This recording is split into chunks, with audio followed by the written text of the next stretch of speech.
सितारों के मानिंद है मेरे सहाबा अस्हाबी कन्नुजूम। Bismillah wa salatu wa salamu ala Rasulillah amma ba'd. Assalamu alaikum wa rahmatullahi wa barakatuh. Today we look at the life of the fourth Khalifa of the Deen of Islam, none other than Sayyiduna Ali bin Abi Talib karramallahu wajhahu. Sayyidina Ali radiallahu anhu was born 30 years after the event of the elephants. That means he was 10 years old at the time of the Nubuwah of Nabi sallallahu alayhi wasallam. And that is why it is said that he was the only child to accept Islam, or the first child to accept Islam. And it is also said that he was the third person to accept the Deen of Islam. His father, Abu Talib, and Nabi sallallahu alayhi wasallam's father, Abdullah, were two brothers. Nabi sallallahu alayhi wasallam's father passed away while Nabi sallallahu alayhi wasallam was not yet born, and therefore Abu Talib looked after Nabi sallallahu alayhi wasallam as a youngster. Later on, Abu Talib experienced a number of years of difficulty, and Nabi sallallahu alayhi wasallam spoke to his uncle Abbas, and he said to him that, "Come, let's go to my uncle," and offered to alleviate his difficulty. So he had three sons. Nabi sallallahu alayhi wasallam said, "I will keep Ali, and you can take Ja'far and leave Aqil with Abu Talib." And Abu Talib agreed to this.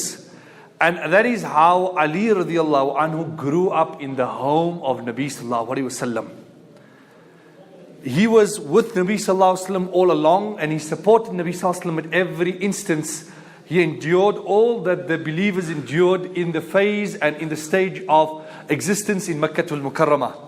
And when Nabi sallallahu alayhi wasallam had announced the hijrah and he was leaving Makkah al-Mukarramah, he left Ali radiallahu anhu in his bed.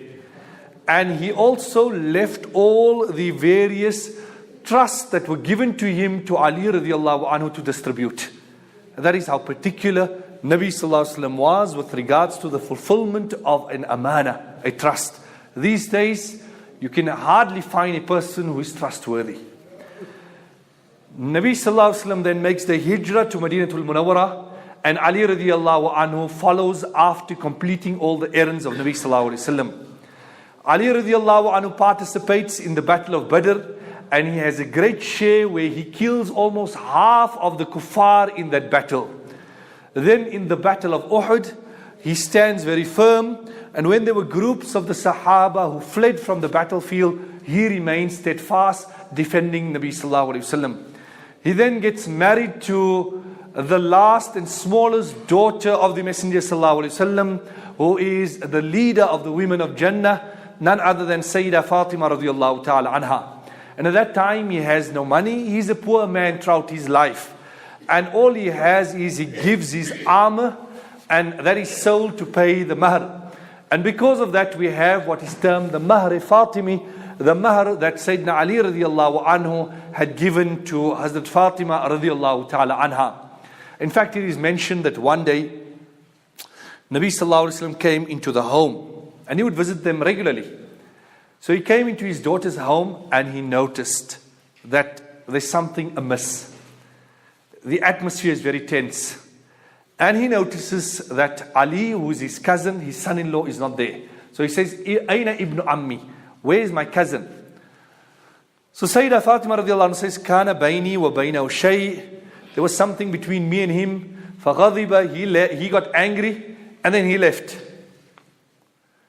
So Nabi sallallahu alayhi wasallam is really perturbed, and he leaves the home, and some Sahaba see Nabi sallallahu alayhi wasallam. So immediately Nabi sallallahu alayhi wasallam says, "Fattish lahu," search for him. So they start looking around. Eventually Nabi sallallahu alayhi wasallam makes his way to the masjid, and he finds Ali radiallahu anhu laying in the masjid. And his shawl is open, so a portion of his body is touching the ground. And the sand of the masjid had come onto his body.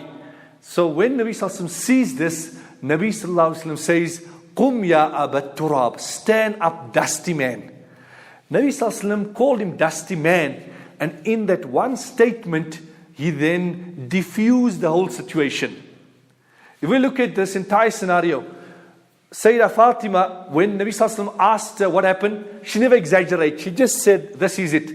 What will our daughters do? He said this and he said this, and that other time he said this and that and that. They exaggerate. Then Nabi Sallallahu Alaihi Wasallam didn't delve into it. So how's he treating you now? Is this a long time going on thing? Nabi Sallallahu Alaihi Wasallam focused on the solution. And his intervention was to find a solution. It isn't where a father enters into a problem that his daughter is having and he blows the problem further out of proportion. Nabi Sallallahu Alaihi Wasallam, with his one statement, he diffused the entire situation. These things will happen in marriage, but we need to learn how to deal with the situation from what we learned from the Sunnah of the Messenger Sallallahu Alaihi Wasallam. Ali radiallahu anhu then has a major role when the Battle of the Trench takes place, and he kills one of the leaders by the name of Amr ibn Abdul Wud, and as a result, the entire attack on Madinatul Munawwara is fended off. Then comes the time of the Treaty of Hudaybiyah, and at that time, when it was the actual moment to write down the treaty, Nabi Sallallahu Alaihi Wasallam asked Ali radiallahu anhu to do the writing. After which, there was the conquest and the expedition of Khaybar. And there the Muslims were experiencing difficulty in conquering the forts of the Jews. There was immense difficulty because they locked themselves up in various forts and they didn't come out to face the Muslims. And after witnessing what was happening, Nabi Sallallahu Alaihi Wasallam said, and he announced in the masjid, he said, tomorrow I am going to give the flag to such a person. Allah loves him and he loves Allah. Nabi Sallallahu Alaihi Wasallam loves him and he loves Nabi Sallallahu Alaihi Wasallam. And Sayyidina Umar radiallahu anhu says, I never loved him to have any position. But hearing those words of Nabi Sallallahu Alaihi Wasallam, I wish that I was given those flag. Everybody passed the night waiting and hoping to see who would it be. Hoping that it would be them. And the next morning, when Nabi Sallallahu Alaihi Wasallam looked around after Fajr, and each one making themselves tall so Nabi Sallallahu Alaihi Wasallam can see them, Nabi Sallallahu Alaihi Wasallam said, Aina ibn Ammi, where's Ali? And they said that he has a problem, that his eyes is watering, he has pain in his eyes. And Nabi Sallallahu Alaihi Wasallam said, call him. And they went and called him. Nabi Sallallahu Alaihi Wasallam took his blessed saliva and put it into the eyes of Sayyidina Ali. And he says never after that did he experience any pain in his eyes. And with that, Nabi Sallallahu Alaihi Wasallam had given him the flag and he was the conqueror of Khaybar. It is said that there was one of the doors of the fort which he had ripped off. And later on, when others wanted to carry it, 8 people or even up to 40 people couldn't carry what he himself held in his hand. That was the power of this man. He had the honor and the privilege of giving ghusl to Nabi Sallallahu Alaihi Wasallam at the time of the demise of Nabi Sallallahu Alaihi Wasallam. Also before that, at the time of the expedition of Tabuk, then Nabi Sallallahu Alaihi Wasallam set out with the Sahaba and he told Ali, you remain behind in Madinatul Munawwara. So Ali radiallahu anh said, but oh Nabi Allah, are you leaving me behind with the women and the children? I've participated in every battle up till now. And Nabi Sallallahu Alaihi Wasallam said, your position to me is like the position of Harun to Musa, except that there will be no Nabi after me. And this was the comfort that Nabi Sallallahu Alaihi Wasallam gave to Sayyidina Ali radiallahu anhu. Sayyidina Ali radiallahu anhu remained very close to Sayyidina Abu Bakr to such an extent that when Sayyidah Fatima passed away 6 months after the demise of Nabi Sallallahu Alaihi Wasallam, then he asked Sayyidina Abu Bakr to perform the Janazah Salah.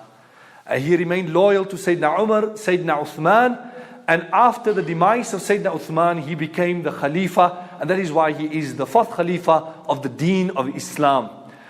He then moved from Madinatul Munawwara and he then started ruling from Iraq. And he lived there. There was various problems where there was some misunderstandings and infighting within the ranks of the Sahaba. Allah subhanahu wa ta'ala says, وَكُلَّ وَعْدَ اللَّهُ الْحُسْنَى. Allah has promised them all Jannah. رَضِيَ اللَّهُ عَنْهُمْ وَرَضُوا عَنْ. Allah is pleased with them and they are pleased with Him. So yes, there were problems in the ranks and there was various groupings, but in the end our belief is that all the Sahaba will be in Jannah inshallah. There were groups who renegaded against Sayyidina Ali. They weren't happy with the way he was ruling unjustly.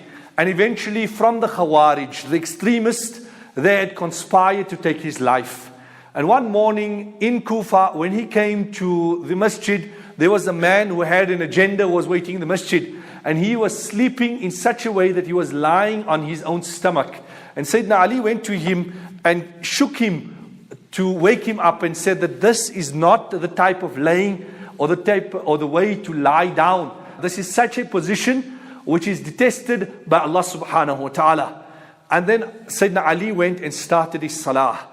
And this wretched person by the name of Abdurrahman bin Muljim then had the agenda from beforehand, struck Sayyidina Ali radiallahu anhum on the head, on the temple, which left a huge gash, and he started bleeding. The doctors came and said to him, there's nothing we can do for you. In those last moments, Sayyidina Ali radiallahu anhu called his family and he advised them about being steadfast on the deen of Islam. When we look at the manaqib, the virtue of Sayyidina Ali, many of the ulama, like Allama Suyuti says, there is no sahabi who has so much virtue like Sayyidina Ali. Nabi Sallallahu Alaihi Wasallam said, Anta minni wa ana minka. I am from you and you from me.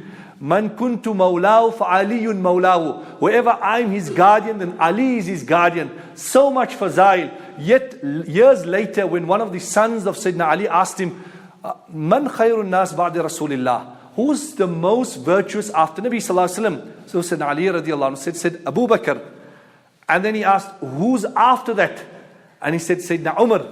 And the youngster says that I feared to ask him further questions because I feared he would put himself right in the end. So I asked him, so then where are you? Where's your ranking? So he said, I'm just a man from amongst the believers. I'm just a man from amongst the believers. This was the humility of this great Sahabi who we believe is the fourth most virtuous from the deen of Islam. May Allah subhanahu wa ta'ala be pleased with all the Sahaba. Wa sallallahu ta'ala ala khayri khalqi Muhammad wa ala alihi wa sahbihi. اهتديتم